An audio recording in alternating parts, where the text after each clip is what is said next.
জুলাই গণঅভ্যুত্থানের পক্ষের শক্তি দাবিদার অনেকেই এখন ভুল পাল্টে ফেলেছেন। কেউ কেউ নিজেকে তুলে ধরছেন নিরপেক্ষ হিসেবে, আর কেউ কেউ সেকুলার। তবে বাস্তবতা হলো এরা প্রায় সবাই মুখোশধারী ফ্যাসিবাদের দোসর। এই প্ল্যাটফর্মে যারা রয়েছে তারা আমি রাজাকারদের প্রেতাত্মা। এই প্ল্যাটফর্মে যারা রয়েছে তারা কোটা সমস্যার সমাধান চায় না। তেমনি মুখোশধারী একজনের নাম সাংবাদিক মুক্তাদির রশিদ রোমিও। সাংবাদিকতা করেন, তবে সেই সাংবাদিকতাও এজেন্ডা ধরে।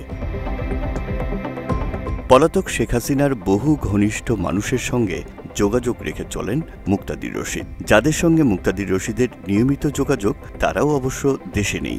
হাসিনার পর পালিয়েছেন সকলেই।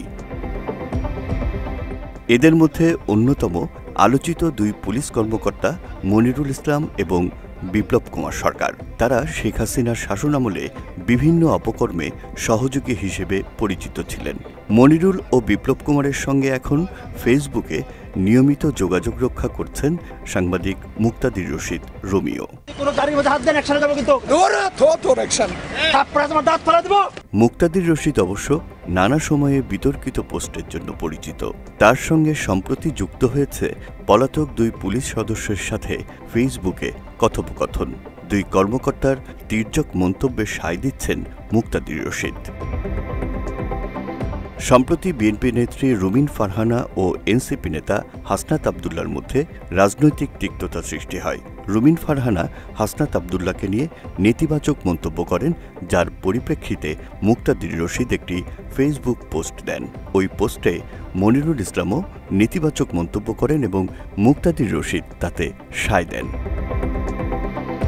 এই ঘটনা থেকে স্পষ্ট হয়ে ওঠে যে মুক্তাদির রশিদ তার ফেসবুক পোস্টের মাধ্যমে পলাতক পুলিশ কর্মকর্তাদের রাজনৈতিক অবস্থান এবং সম্পর্ক নিয়ে আরও কিছুটা ধারালো আলোচনার সুযোগ করে দিচ্ছেন।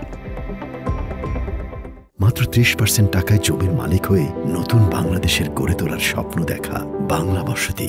এর পেছনে অবশ্য আরও একটি গভীর রাজনৈতিক প্রেক্ষাপট রয়েছে। লন্ডনে বসবাসকারী সাংবাদিক জুলকারনাইন সায়ের লন্ডনে প্রেস মিনিস্টার পদে রোমিওর নাম সুপারিশ করেছিলেন, কিন্তু অন্তর্বর্তী সরকার সেই সুপারিশ গ্রহণ করেনি। এরপর থেকেই রোমিও সরকারের প্রতি তীব্র সমালোচনা শুরু করেন, যা অনেকটা প্রতিশোধ পরায়ণ মনোভাব প্রকাশ করে। এই পরিবর্তনের ফলে বিএনপির প্রতি তার আগ্রহও বেড়ে যায় এবং সম্প্রতি বিএনপির একটি অনুষ্ঠানে তারেক রহমানের উপস্থিতিতে মুক্তাদির রশিদ বক্তব্য রাখেন। ওনার যে দৃঢ়চেতা গণতান্ত্রিক মানসিকতা আমাকে মুগ্ধ করে। মুক্তাদির রশিদের বক্তব্যের মধ্যে একটি ষড়যন্ত্রমূলক বাচনভঙ্গি ফুটে ওঠে, যেখানে তিনি ডক্টর ইউনূসের জীবনের সংখ্যা নিয়ে ফেসবুকে মন্তব্য করেন।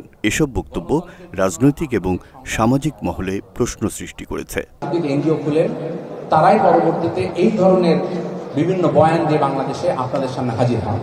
এছাড়া মুক্তাদির রশিদের সমর্থন বিএনপির বিতর্কিত নেতা ফজলুর রহমানের পক্ষে প্রকাশ পেয়েছে। স্ট্যান্ড উইথ ফজলুর রহমান শীর্ষক পোস্টটি তার ফেসবুকে ব্যাপক আলোচনা সৃষ্টি করে।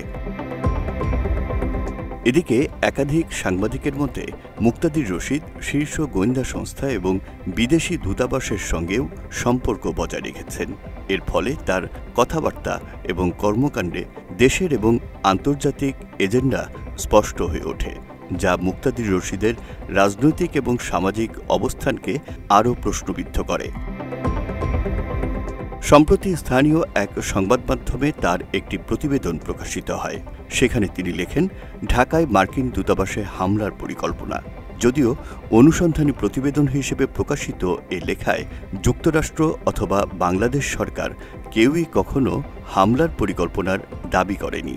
কোনো সূত্র থেকে নিশ্চিত করা না হলেও বিশাল আকৃতির এই প্রতিবেদন সাইটে জ্বলজ্বল করছে। অপসাংবাদিকতার এমন উদাহরণ কমই পাওয়া যায়। রাকিব জুয়েল, বাংলা এডিশন।